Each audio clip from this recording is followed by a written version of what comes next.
মানুষের জীবনে রাত হলো বিশ্রামের সময়। আল্লাহ তাআলা কোরআনে বলেছেন, আর আমরা রাতকে করেছি পোশাক স্বরূপ, আর দিনের বেলায় করেছি জীবিকা নির্বাহের উপায়। সূরা নাবা আয়াত 10-11। অর্থাৎ দিন হলো কাজের জন্য আর রাত হলো বিশ্রামের জন্য। তবে এ রাতকে ইবাদতের মাধ্যমে কাটানো বান্দার জন্য বিশেষ মর্যাদা বয়ে আনে। রাতের ইবাদতের মর্যাদা এত বেশি যে আল্লাহ তাআলা প্রিয় নবী হযরত মুহাম্মদ সাল্লাল্লাহু আলাইহি সাল্লামকে রাতের নামাজে দাঁড়াতে আদেশ দিয়েছেন। আল্লাহ বলেছেন, হে চাদরে আবৃত, তুমি রাত্রে দাঁড়াও অল্প কিছু বাদে।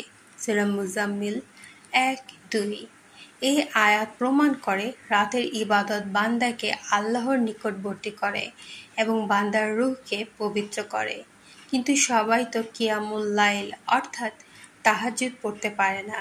তাই আল্লাহ তার অসীম দয়ায় কিছু সহজ আমল দিয়েছেন, যার মাধ্যমে আমরা ঘুমিয়েও সারা রাত ইবাদতের সওয়াব পেতে পারি। রাসূলুল্লাহ সাল্লাল্লাহু আলাইহি সাল্লাম বলেছেন, যে ব্যক্তি এশার নামাজ জামাতে আদায় করলো সে যেন অর্ধেক রাত ইবাদত করলো, আর যে ফজরের নামাজ জামাতে আদায় করলো সে যেন পুরো রাত ইবাদত করলো। সহিহ মুসলিম। অর্থাৎ শুধু এশা ও ফজর জামাতে পড়লে আল্লাহর বান্দার জন্য সারা রাত ইবাদতের সওয়াব লিখে দেন। এছাড়া ঘুমানোর আগে আয়াতুল কুরসি পড়ার ফজিলত রয়েছে।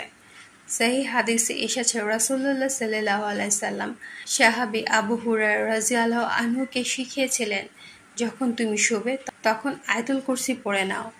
আল্লাহ তোমার জন্য একজন রক্ষক নিয়োগ করবেন, আর শয়তান তোমার কাছে আসতে পারবে না। বুখারী, মুসলিম। এভাবেই যে আয়াতুল কুরসি পড়ে ঘুমায় তার জন্য সারা রাতের সওয়াব লেখা হয়। রাসূলুল্লাহ সাল্লাল্লাহু আলাইহি সাল্লাম আরেকটি আমল শিখিয়েছেন। তিনি বলেছেন, যে ব্যক্তি ঘুমানোর আগে সূরা ইখলাস, সূরা ফালাক, সূরা নাস পড়ে নিজের শরীরে ফু দেবে, আল্লাহ তাকে রাত্রি জুড়ে হেফাজত করবেন। সহিহ বুখারী। এই আমল শুধু সওয়াবই আনে না, বরং দুষ্ট শক্তি ও শয়তান থেকে রক্ষা দেয়। আরেকটি হাদিসে আছে, যে ব্যক্তি ঘুমাতে যাওয়ার সময় সূরা ইখলাস 10 বার পড়ে, আল্লাহ তার জন্য জান্নাতে একটি প্রাসাদ নির্মাণ করবেন। সহিহ হাদিস। ভাবুন, শুধু কয়েক মুহূর্ত সময় নিয়ে এই সূরা পড়া, আর তার বিনিময়ে আল্লাহর জান্নাতে বাড়ি দিচ্ছেন। তাছাড়াও রাসূল সাল্লাল্লাহু আলাইহি সাল্লাম ফাতেমা রাদিয়াল্লাহু আনহু ও আলী রাদিয়াল্লাহু আনহুকে শিখিয়েছিলেন ঘুমানোর আগে সুবহানাল্লাহ 33 বার, আলহামদুলিল্লাহ 33 বার, আল্লাহু আকবার 34 বার পাঠ করতে। তিনি বলেছেন, এটা তোমাদের জন্য খেদমতকারীর চেয়েও উত্তম। বুখারী। এই জিকির বান্দাকে সারা রাত ইবাদতের সওয়াব দেয় এবং হৃদয়কে প্রশান্তি দেয়। এছাড়াও নবী করিম সাল্লাল্লাহু আলাইহি সাল্লাম বলেছেন, যে ব্যক্তি মসজিদে গিয়ে জামাতে এশা নামাজ আদায় করবে সে যেন অর্ধেক রাত ইবাদত করলো, আর যে ফরজ জামাতে পড়বে সে যেন পুরো রাত ইবাদত করলো। অর্থাৎ ঘুমিয়ে থেকেও বান্দা যেন আল্লাহর কাছে ইবাদতে কাটানো এক রাতের মর্যাদা পেল।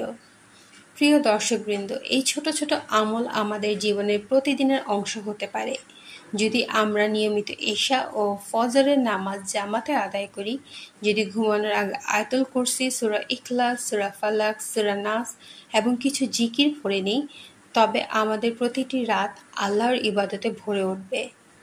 রাতের ইবাদত মানুষের অন্তরে নূর সৃষ্টি করে, হৃদয়কে শক্ত করে এবং আল্লাহর সান্নিধ্য লাভের পথ উন্মুক্ত করে। এশা ও ফজরের নামাজকে গুরুত্ব দেওয়া এবং ঘুমানোর আগে কিছু দোয়া ও সূরা পড়া এগুলো খুব সহজ কাজ, কিন্তু এর সওয়াব অসীম। আল্লাহ তাআলা এতই দয়ালু যে বান্দা যদি সামান্য আমলও করে তিনি তাকে অসীম পুরস্কার দেন। সুতরাং আজ থেকে আমরা চেষ্টা করি এশা ও ফজর নামাজ জামাতে পড়ার, ঘুমানোর আগে আয়াতুল কুরসি, সূরা ইখলাস, সূরা ফালাক, সূরা নাস এবং জিকিরগুলো পড়ার। হতে পারে এই ছোট ছোট আমলই আখিরাতে আমাদের মুক্তির কারণ হয়ে যাবে। আল্লাহ আমাদের সবাইকে সেই তৌফিক দান করুন। আমিন।